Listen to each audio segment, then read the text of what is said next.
Maria Puríssima, sem pecado concebida. Voltamos aqui à nossa capela para voltarmos às catequeses de nossas quartas-feiras e agora também de nossos sábados. Esperamos, com a graça de Deus, cumprir nos sábados a catequese sobre Nossa Senhora, em particular. Em nome do Padre, do Filho e do Espírito Santo. Amém. Ave Maria, cheia de graça, o Senhor é convosco. Bendita sois vós entre as mulheres, e bendito é o fruto de vosso ventre, Jesus. Santa Maria, Mãe de Deus, rogai por nós, pecadores, agora e na hora de nossa morte. Amém. Louvado seja nosso Senhor Jesus Cristo, para sempre seja louvado, e nossa Mãe Maria Santíssima. Em nome do Padre, do Filho e do Espírito Santo. Amém. Tratávamos em nossa última catequese, que saiu no ar no canal, sobre a onipotência divina. Mas tratamos um pouco antes sobre a pessoa de Cristo. Nós demos uma alterada um pouco no cronograma para dizermos também que essa parte da encarnação do Verbo faz parte da onipotência de Deus. Deus pode fazer todas as coisas. E por isso que Deus pode fazer com que o seu Filho único se encarne no meio de nós. Vamos agora explicar duas coisas de Cristo antes de falar de seu reinado temporal, que prometemos na aula anterior. Jesus Cristo, ele é Deus por natureza. Como assim? Em Jesus Cristo, na pessoa de Jesus Cristo, nós temos a divindade. Essa divindade, ela é pessoal. Em Jesus Cristo, um só seu Filho, nosso Senhor. O Filho, mormente, ele carrega dos pais muitas características, metade de cada um. No caso de Jesus Cristo, nós temos uma diferença. Ele carregou da humanidade todas as características maternas. Vamos chegar lá. Mas da paternidade, ou seja, de Deus, ele trouxe consigo todas as características divinas.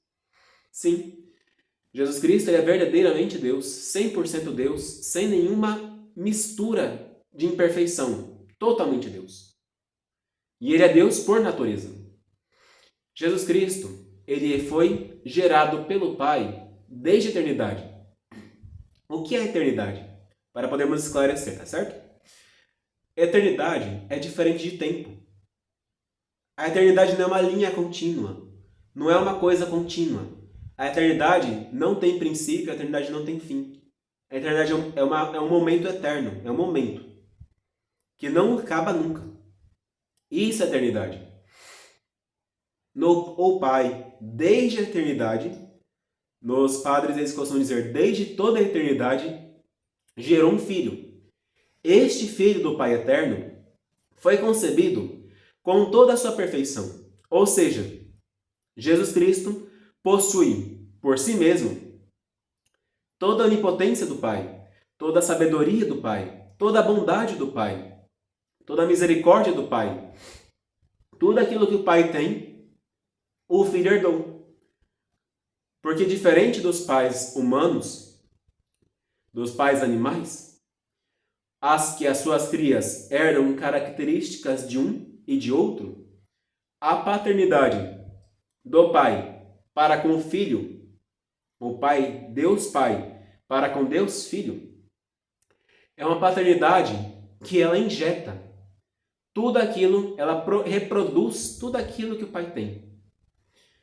Os santos não tiveram palavra melhor para determinar esta geração do que o pensamento, que é uma concepção totalmente perfeita daquilo que nós idealizamos. Por isso que São João Evangelista, ao tratar da segunda pessoa da Santíssima Trindade, o chama de Verbo, porque este Verbo, esta emanação da palavra que o Pai fez, gerou o Filho. Por isso que o Verbo, chamado por São João, e o Filho são uma só e mesma pessoa. A segunda pessoa da Santíssima Trindade. Assim sendo, o Pai é Deus, e o Filho que foi gerado por este mesmo Pai também é Deus. Sem divisão de naturezas. É uma só natureza. É complexo? Não é para ser. Vamos ver. Se nós encontramos uma espécie que tem características semelhantes, movimentos semelhantes, virtudes semelhantes, ações semelhantes, dizemos que é uma só espécie. Não é verdade? Catalogamos as coisas de acordo com espécies. Deus, nós não catalogamos como se fosse uma espécie. Ele é um pouco mais acima dessa perfeição. Deus, ele tem a mesma natureza idêntica no Pai, no Filho e também no Espírito Santo. Essa geração de Deus, ela é eterna, vem diante de todas as coisas. No tempo, este é o Filho de Deus, a parte de divindade. No tempo, isso foi no ápice dos tempos. Depois de vários anos que o mundo foi criado, depois de vários anos que Adão morrera, vários anos que Noé passou na terra, vários anos que Abraão passou por aqui, eis que se encarnou a pessoa de Jesus Cristo. O que é se encarnar-se? A divindade assumiu a nossa humanidade. No seio de Maria Santíssima, a divindade, Deus, tomou uma figura humana. Não foram os três ao mesmo tempo. Não foi o Pai, o Filho e o Espírito Santo que tomaram a figura humana. Não tampouco foi o Pai que tomou, nem tampouco foi o Espírito Santo. Somente uma pessoa divina assumiu a nossa natureza. O Filho do Homem, Jesus Cristo. Filho do Homem porque ele veio da geração humana. Ele é da geração divina, 100% divina. Não há nele mistura alguma, não é um semideus, não é meio Deus, não é meio sangue, é puro Deus. Puríssimo Deus. Como homem, é puro homem também. Não há nele nenhuma outra coisa que o designe como não homem. Ele tem a mesma aparência humana, a mesma forma humana, inclusive mais perfeitamente do que os outros homens. Agilidade, estatura, graça, fundamento, tudo igual ao homem. Por isso, Jesus Cristo, nós temos a mesma pessoa, na mesma pessoa, duas naturezas. Os santos padres, Santo Atanásio em particular, dizia que assim como o homem, o corpo e a alma formam um só homem, tanto que a alma sozinha a gente chama de alma, as almas dos justos no céu, as almas do purgatório, as almas dos condenados no inferno, e o corpo defunto, nós chamamos de defunto, chamamos de morto, chamamos de cadáver, alguns para fazer graça, e isso é para ver se os senhores estão acordados, chamamos presunto. Todas nós denominamos de outra forma as partes separadas do conjunto. Por isso que corpo e alma que formam o homem. A alma sozinha não forma o homem, o corpo sozinho não forma o homem. O corpo e a alma formam o homem. A pessoa de Jesus Cristo, ela só é uma pessoa divina por causa que esta humanidade, ou seja, a nossa carne, a nossa alma, a nossa substância humana, uniu-se à substância divina.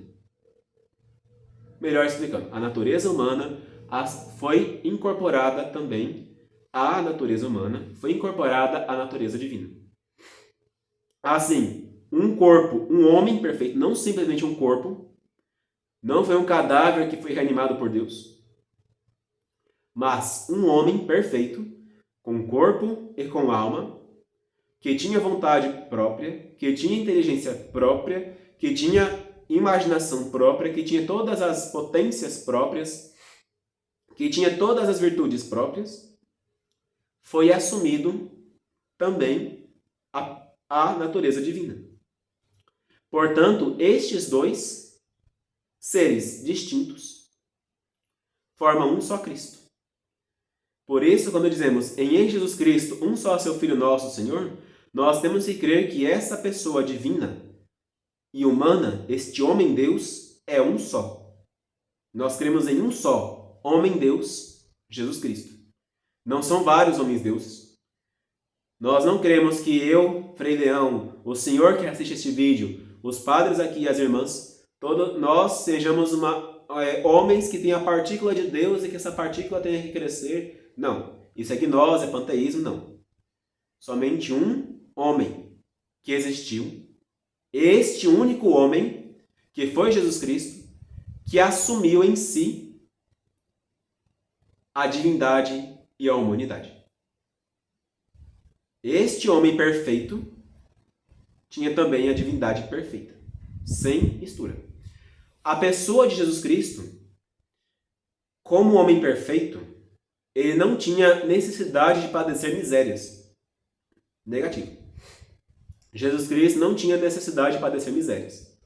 Não tinha necessidade de padecer fome, sede, frio, calor, doenças, morte.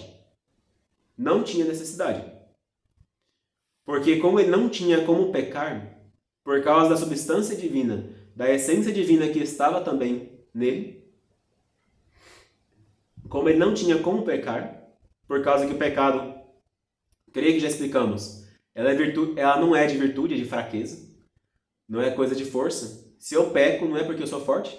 Eu acho que já explicamos alguma vez em alguma catequese que a pessoa que bebe e se embriaga não é uma fortaleza dela, mas é uma fraqueza, uma miséria dessa pessoa.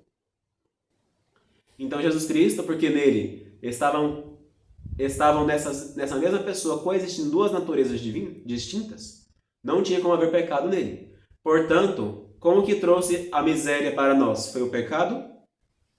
Que Jesus Cristo não tinha pecado, não deveria ter miséria.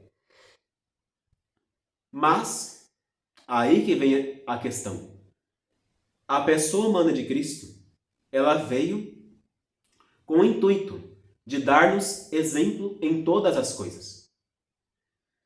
A pessoa humana de Cristo ter nascido, crescido, desenvolvido e mesmo adoecido, padecido fome, frio, calor, sede, misérias em geral, todos estes padecimentos foram para nos dar exemplo. Principalmente a sua morte de cruz. Aqui temos atrás a cruz, dá para ver bem nitidamente. Esta cruz, ela nos recorda que este Deus humanado, este Deus homem, encontrou todos os sofrimentos possíveis nessa vida para poder nos conquistar a graça. Então, essa pessoa humana de Cristo e divina ao mesmo tempo, ela nos conseguiu todos estes méritos. Daí entra a realeza de Cristo. Jesus Cristo, como ele é Deus perfeito, Deus em todos os aspectos, ele tem, por natureza, um reinado temporal. Este reinado temporal, ele somente o satisfaz com a sua igreja. Poderia Jesus Cristo reinar de outra forma? Poderia. Poderia Jesus Cristo não ter morrido nunca.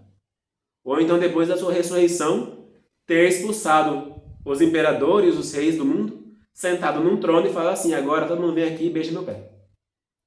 Não quis isso. Ele poderia ter feito este reinado temporal de império, de força, como um rei temporal faz, mas não quis. Jesus Cristo poderia ter vindo com cavalos e fogos, a demolir todas as coisas e refazer novas. Não quis. Ele poderia mais, ter destruído o mundo e feito outro. Não quis. O seu reinado, ele quer cumprir somente pela sua igreja. Mais à frente explicaremos pormenorizado esse ponto, no artigo do Creio que diz, creio na Santa Igreja Católica. Quando nós vemos este reinado de Cristo cumprido em sua igreja, nós vemos que é um reinado temporal. Ele não perfaz pessoalmente. Nós não vemos a pessoa de Cristo agindo na história, a pessoa física de Cristo. Nós, é claro, temos a sua graça, temos a sua misericórdia, temos a sua assistência divina, porque ele mesmo disse que era para durar a sua igreja até o fim dos tempos, até o fim do mundo, sobre a terra.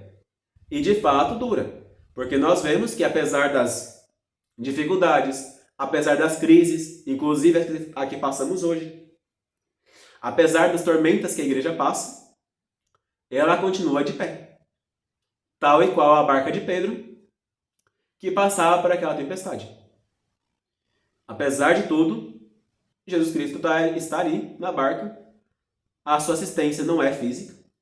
É como se fosse aquele Cristo que dorme. E cabe a nós rezar por ele, rezar sempre a ele, para que ele impere de novo, para que ele domine de novo, para que ele nos mande forças de novo. Pois bem, este domínio de Cristo no tempo, ele perfaz pela sua igreja. E por meio de seu vigário de forma especial, e por meio de seus bispos, também de forma particular em cada diocese.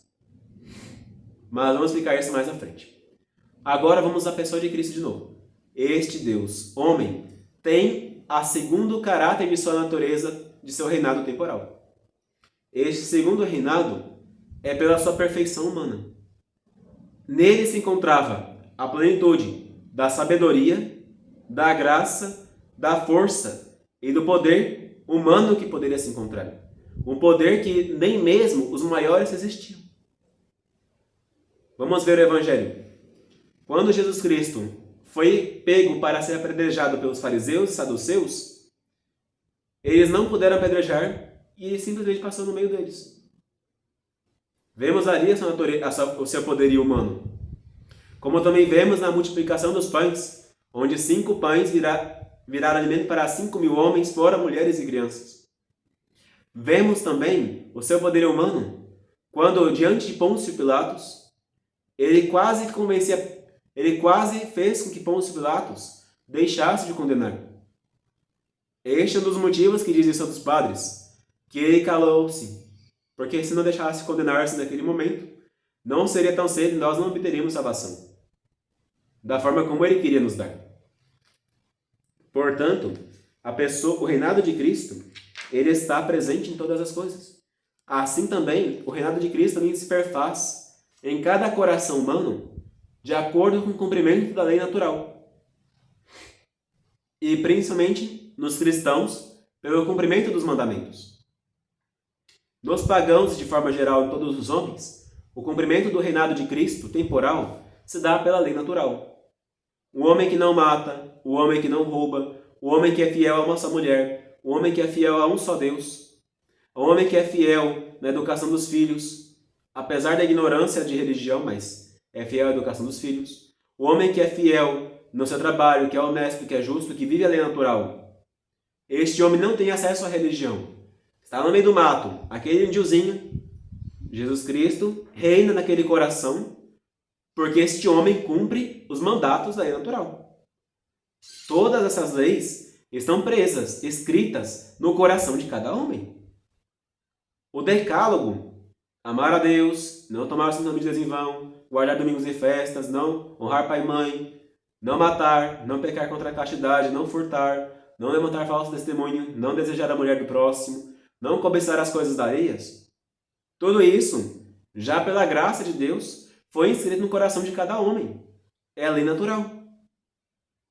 Só que como nós, infelizmente, pelo pecado original, temos essa fraqueza de não conseguir seguir por nós mesmos a lei natural, por causa que se obscureceu devido a nossos crimes, então vem a pessoa de Cristo e se digna a nos reescrever, primeiro no Sinai, com dedos e fogos nas tábuas de pedra de Moisés, depois na sua própria presença física e por meio de sua igreja. Assim nós temos essa presença especial de nosso Senhor como Rei, Rei temporal, ou seja, Rei deste tempo em nossos corações. Falamos na catequese quarta, se não me engano, do reinado espiritual de Cristo e agora do reinado temporal de Cristo.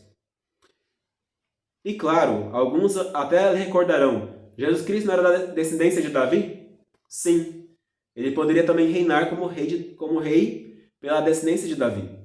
No entanto, para fazer isso, teria que conquistar exércitos, conquistar outras coisas. Ele não queria isto.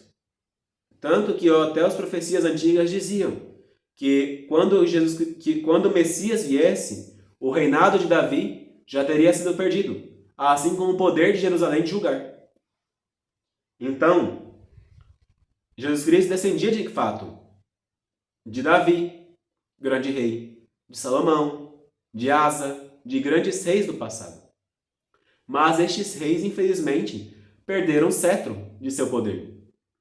Portanto, eles não tinham mais reinado. Quando Jesus Cristo veio, sua mãe, da mesma linha de Natã, que era filha de Davi, não tinha mais reinado, não tinha mais posse do reino, que estava usurpado por Herodes. São José, que era pai adotivo, também não tinha.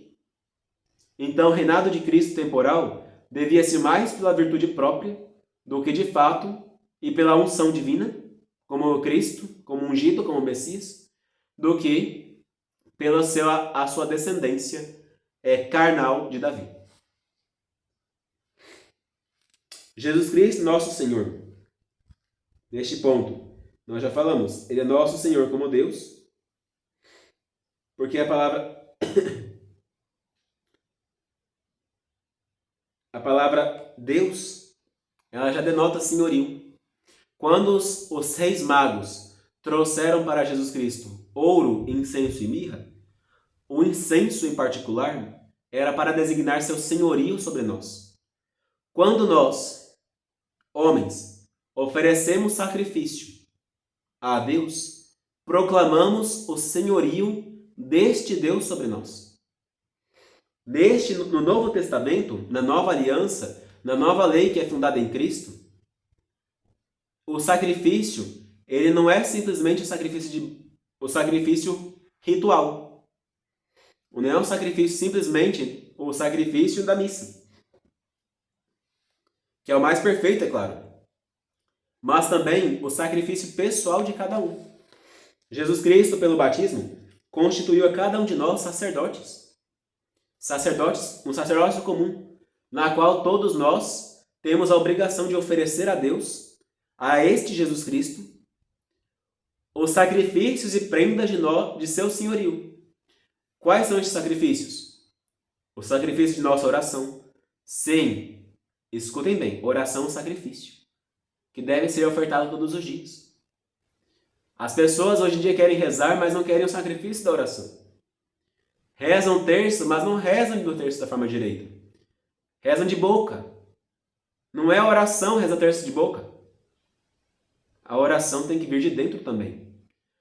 De que adianta rezar o terço pensando na janta, o terço pensando no almoço. Ensinem os filhos, ensinem as crianças esse ponto.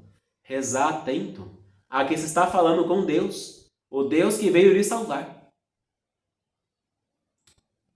Este sacrifício de Cristo, sacrifício imemorial, ele foi ofertado nos corações de cada homem para ser oferecido. Este sacrifício ele está já predisposto em nós pela nossa imagem, pela imagem que Cristo estampou em nós pelo batismo. Quando nós fomos batizados, o sinal da cruz foi cravado em nossos corações e em nossas almas. Este sinal da cruz é um sinal do nosso sacerdócio comum que nós devemos ofertar as nossas cruzes diárias a Cristo como sacrifício, a Cristo Deus. Portanto, Jesus Cristo é nosso Senhor como Deus também. Mas também Jesus Cristo, Ele é nosso Senhor como homem, por causa da redenção. Uma pergunta. Qual homem? Eu sei que isso é mais à frente, veremos com mais detalhes. Qual homem seria capaz de dar a vida por um criminoso? Nem mesmo a mãe desse homem. Nem mesmo o pai desse homem. É muito difícil um homem dar a vida por um criminoso. É impossível quase encontrarmos um homem que seja capaz de dar a vida por um criminoso. Agora pense, quantos crimes nós cometemos? Não pensem que o pecado é uma coisa simples. Jesus Cristo mesmo diz que o pecado é digno de prisão. Quando ele faz a parábola que nós lemos no domingo, creio, 21º, depois de Pentecostes, que Jesus Cristo fala do dinheiro emprestado para o homem e que se o homem não pagasse aquele dinheiro, seria vendido como escravo, ele, a mulher e os filhos. E passaria na prisão até pagar o último centavo. Então vemos. A pessoa de Cristo compara o pecado com uma dívida que merece prisão perpétua às vezes. A prisão perpétua do inferno. Não vale a pena nós acatarmos a este Senhor que veio e nos resgatou com preço maior do que o pecado? Vamos comparar. O pecado é um mal infinito. Reparem bem, o crime ele é pago de acordo com a qualidade da vítima. Se nós matamos um bicho, o crime é pequeno. Não estou falando para matar o bicho, viu? Mas o crime é pequeno. Um crime que vai dar o quê? 2 anos de cadeia. Se a pessoa mata um homem, uma mulher, eu digo homem no sentido de espécie humana, viu? Mata um homem, 30 anos de cadeia. Um pecado que é feito contra Deus, pecado mortal em particular, é um crime de lesa divindade. Se a gente mata um bicho, 2 anos de cadeia, mata uma pessoa, 30 anos de cadeia, a gente mata o rei, prisão perpétua. Se a gente mata Deus, se a gente tenta matar Deus, que pecado mortal é uma tentativa de homicídio contra Deus, uma tentativa de deicídio. Não é uma coisa que é digna de uma pena eterna? Sim, é uma coisa digna de pena eterna. E não tinha como resgatar esse pecado. Porque para o homem que matou até um rei, é possível ter uma mitigação da pena. De uma pena de morte em alguns países, mas para uma prisão perpétua, para uma prisão temporária, para alguma coisa do gênero. Dependendo do caso que levou o homem para aquilo. Mas para Deus, que não tem nenhuma razão para acontecer aquilo. Que Deus fez tudo bem. Sempre. Mesmo um homem louco, ele é capaz de saber um pouquinho de como agradar a Deus. Não éramos dignos de uma prisão perpétua no inferno? Então veio um homem perfeitíssimo, que não tinha pecado, que além de tudo era Deus, que sempre fez bem todas as coisas, como testemunha o próprio Evangelho, que curava os doentes, dava vista aos cegos, ouvido aos surdos, andar perfeito aos coxos. Enfim, nós vemos tantas coisas boas que fez Jesus Cristo. E ele morreu por nós. Não é capaz que nós não vamos dar o senhorio para este homem perfeito que morreu por nós e que depois ressuscitou por própria conta. Seria uma burrice. Jesus Cristo, ele é também nosso Senhor por causa da união hipostática. Lembra? Ele é Deus. Ele é homem, nos redimiu de nossos pecados, de nossos crimes, mas também é Deus. É digno de nosso senhorio. E nós somos seus escravos. Porque, afinal de contas, foi para a liberdade que Cristo nos libertou. E a liberdade que é, de fato? A liberdade é aprisionar-nos em Cristo. Nós somos membros de Cristo. Aqui eu vou fazer um parênteses, porque eu sei que mais à frente falaremos sobre isso de forma mais ampla. Nós somos membros de Cristo. Pela morte de Cristo, nós somos incorporados a Cristo.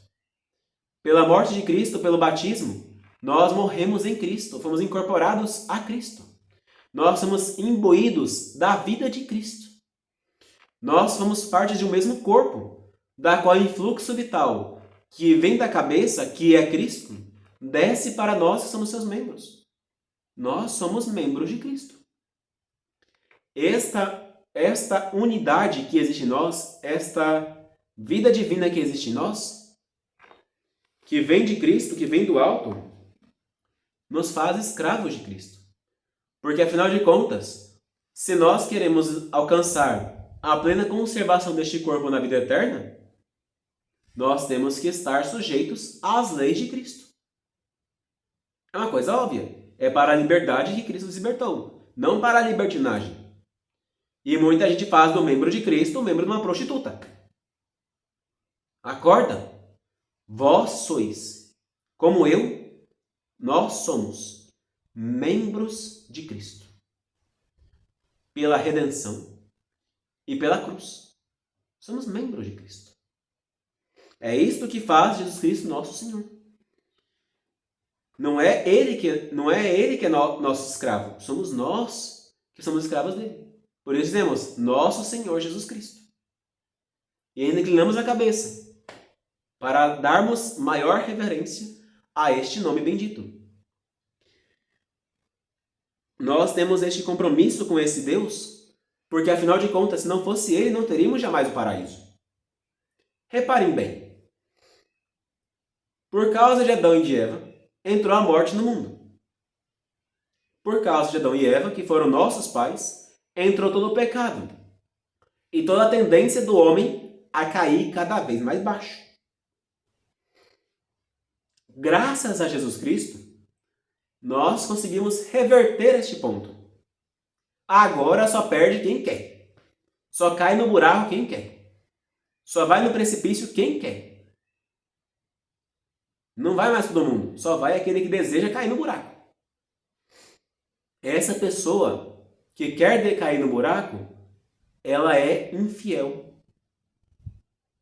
A menorzinha das coisas que se deve de gratidão. Portanto, nós, como fiéis de Jesus Cristo, batizados, o batismo nos coloca um compromisso em nossos ombros. Somos batizados. Este batismo nos incorporou a Cristo.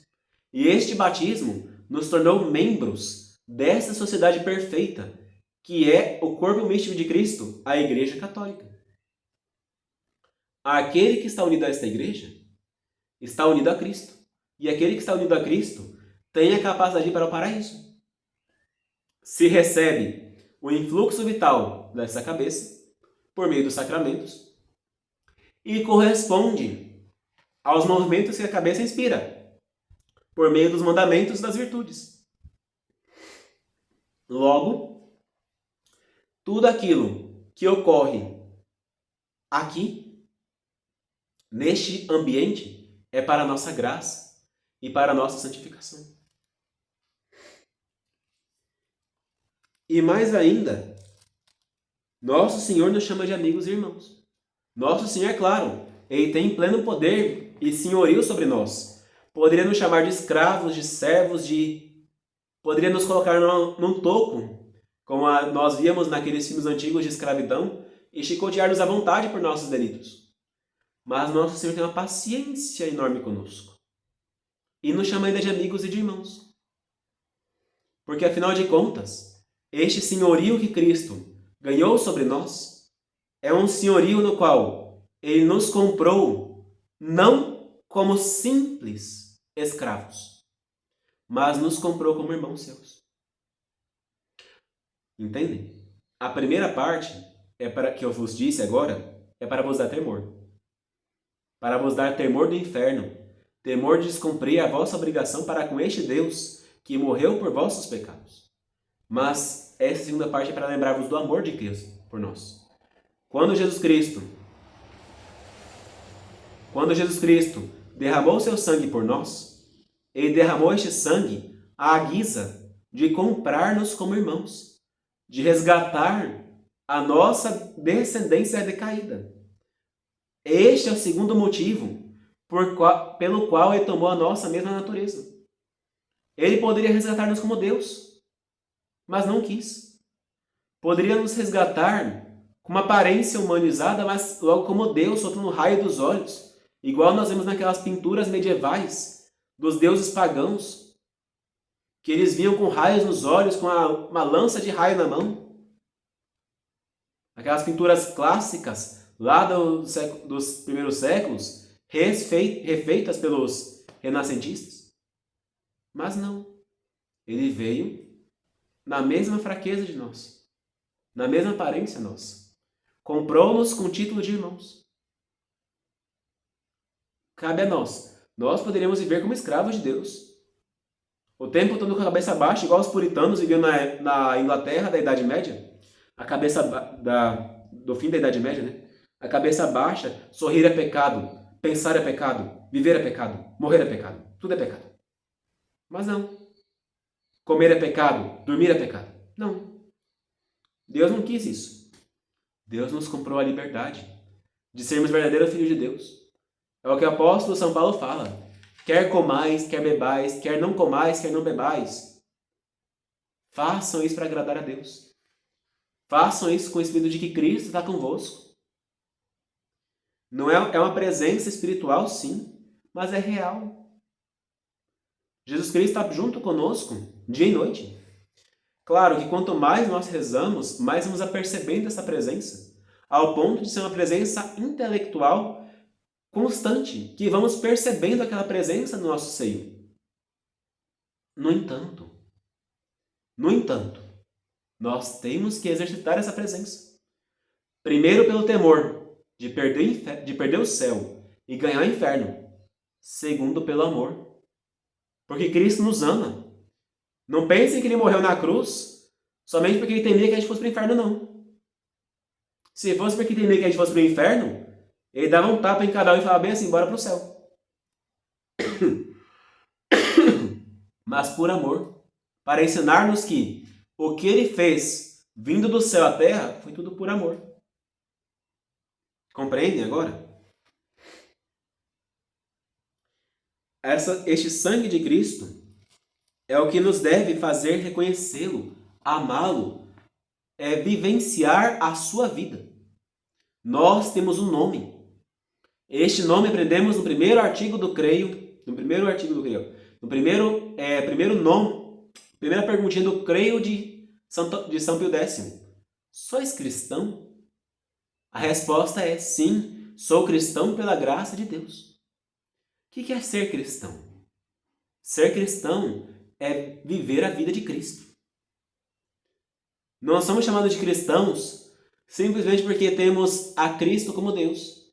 Não somos chamados de cristãos, de forma geral, porque nós amamos a Jesus Cristo, simplesmente.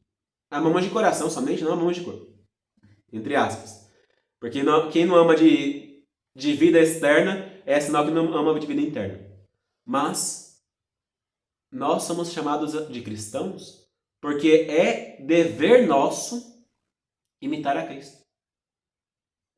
Ah, mas eu sou casado. Imite a Cristo como casado. O apóstolo São Paulo fala: homem, amai as vossas esposas como Cristo amou a igreja. Ah, mas eu sou mulher. Eu não posso imitar Cristo porque Cristo era homem. Vocês têm a figura de Maria Santíssima.